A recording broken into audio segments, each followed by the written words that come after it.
Hello guys, good morning and welcome back. So this video will teach you how to make a male baggy trouser. Those type of trousers for our vintage shirts that do have um, freeness from the lap down to the knee to the ankle, and then watch the very end. Make sure you like and subscribe to the channel. So here is my length of trouser plus the inch of the folding is what I'm marking here. I am marking the both measurements together, the length of trouser plus the inch of folding, and here I'll mark all through this way, So this is a freehand sketch. So if you don't have those pattern masters and everything, you can still achieve this. So don't just worry. So you mark all through this way. And after this, the next you will do here is to get your crotch depth, which the hip you have is hips of 50. So dividing the 50 by 4, you have 12.5. So here you can use 12 for my crotch. Now the 12 I used is to make sure that it doesn't drop much. So I just decided to, use the hip by 4. Meanwhile, bear in mind that when you're making such trousers, you don't use the exact hip measurement. You add extra 2 inches or 3 inches to the real measurement to get the perfect hip size for your client. This will help to give him that freeness at the hip region because of the nature of the trouser, right? But if you're making a fitted trouser, you can go ahead and use the same measurement of your client's body. So after this, the next you will do now is to get your hip circumference. Then here you apply 50, which is from the edge of that English mouth. You apply 50 plus extra 2 inches. So here you mark your hip by 4, 12.5 plus extra 2 inches. You mark in that form. After which, you mark your waist divided by 4 as well. So the waist measurement you have is 40. So divide 40 by 4. That will give you 10. You mark and add extra 1 inch all through together. So that was added together while marking the waist over 4. The 1 inch was added inside the division, right? That's dividing the 40 by 4, 10 plus 1, 11.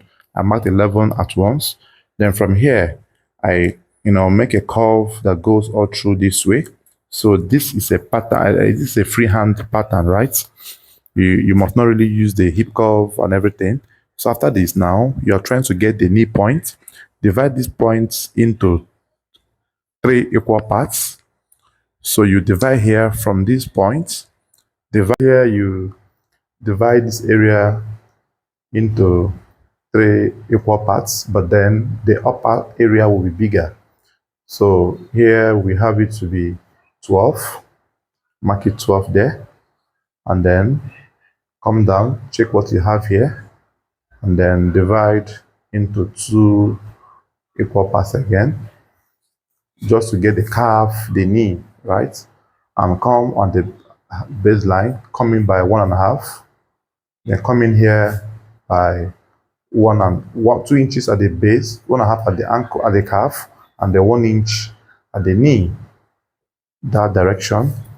Base we have 2 inches, calf we have 1.5, and then knee we have 1 inch. And then the ankle we have is ankle of 18. Divide by 2, that's 9. Mark 9.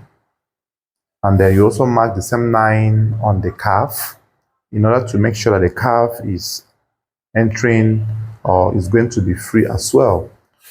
Then the knee is 22. So you divide by 2 as well. You have 11. So you mark 11 all through there. So once you have gotten to this point, you use your pattern master and gently you connect these lines. Connect the first one here all through this way. Connect this one as well.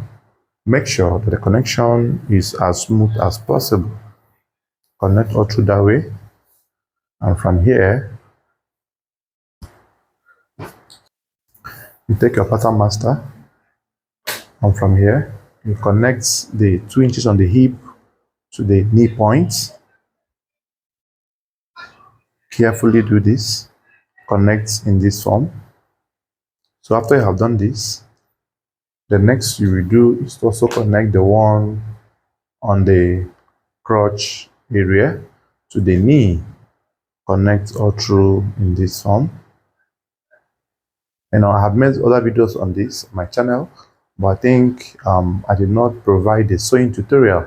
So this video will come with sewing tutorial. So make sure you watch to the very end to know when I will post the sewing tutorial on the channel as well. So you turn your pattern master in this form, and then you connect all through this way. Then place all through as well. Then you also connect from here. So this is how you make connections. And the last thing you will do here is to put your pockets. Then the pocket points we have, it's a pocket measurement of 7 inches deep by 2.5 inch. Now, there was nothing removed on the waist region. It was just the underneath fabric being shorter. So here you mark 7 inches deep for the pocket, and from there you mark 2.5 inch inwards for the pocket notch as well. So here you will start your cutting process.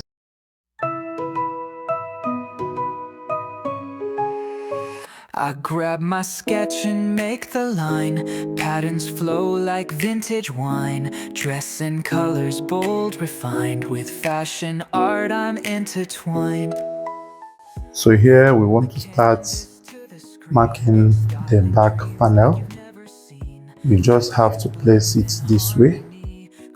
Make sure you retain the same placement, but then at this point you will fling the waistline to come downwards where the front panel had the ankle marked initially. So once you have gotten to this stage, then watch carefully how I will do this, and also be in mind that this trouser will have elastic at the back and then zip in front and front rope as well.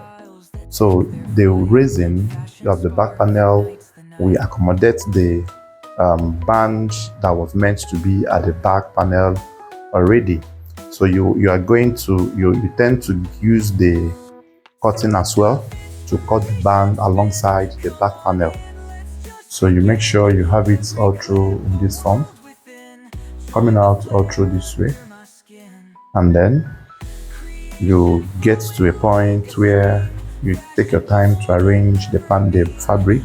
Because of the fact that we are using Jonkoso fabric, it's always troublesome and difficult to handle. So you have to take your time to arrange all of this before you proceed. So the reason I have to show you behind the scenes of the time it's taking me to arrange is for you to understand that it's also difficult for everyone. There is no easy or simple way to handle Jonkoso, if not to be careful enough. So once you have achieved this, now the next you will also do is you take your ruler or your hip curve and our pattern master, anyone, then you place it in a way that the line at the front panel will continue to go to your back piece. So it comes in this form. After this, the next thing you will do here now is to mark extra 2 inches or 2.5 or 2 1/4, depending on what you want to mark. But it's advisable that you mark 2 1/4 if you are making for an adult that is extra big, like 50 hip and above. And then at the ankle there, you mark 2 inches. You mark 2 inches at the ankle. You mark 2 inches at the ankle. You mark all through. Then use your freehand sketch, and then you connect. Now please bear in mind that the reason I am using my freehand sketch is to show you that it's possible to use your freehand sketch as well. I could have used my hip curve, my pattern master and every tool, but I just decided to use my freehand sketch today for you to see how as well draft your trouser for some of us that does not have the money to procure these items yet. So I am encouraging you to do better. So at the back panel here, you mark extra 2 inches at the west region, and then you open up that point to the crotch. The extent of the opening could be 3 inches, 2.5. Make sure you have extra inch at the hip region to accommodate the hip bulge. So from here, you raise the panel by 3.5. So the amount of the 3.5, the raising should be even as well, 3.5. Then you connect all through that way. So make sure you raise it equally, 3.5, all through this way. So once you have gotten to that point, then you draw your line and then connect all through in this form. So this is how you draft the back panel of your male trouser that will have back elastic, front through and front zip as well. So here you start the cutting process as well. So you just carefully and gently cut out this. Then after this, you now go your normal way to cut your flap, your facings, your band for the front panel. The band will only be cut for the front panel. You're not going to cut band again for the back because the back panel already has band cut together alongside with the panel. So then you now go to your table to start gunning, so which I will show you that as well in the next video. So thanks for watching. Don't forget to like, share, subscribe to my channel, ask your questions, and I'll also try to drop the sewing tutorial of this particular trouser. Thank you guys. See you on the next one. Bye bye for now. Let me just show you the cutting to the end so you will not be confused on where did I cut, where didn't I cut. I understand that most people might watch this video and this might be their first time of cutting such trouser. So you have a clearer and a better understanding on how these things are done. So we just cut out through this way, cut out through this way. So you make sure as well everything you're cutting must align with the front panel, and also make sure that pocket extension we have here does not apply at the back panel. So here you root it up just this way, and then you cut it out, just slit it out. So this area you slit to the very end. Thanks for watching guys. See you on the next one. Bye bye for now.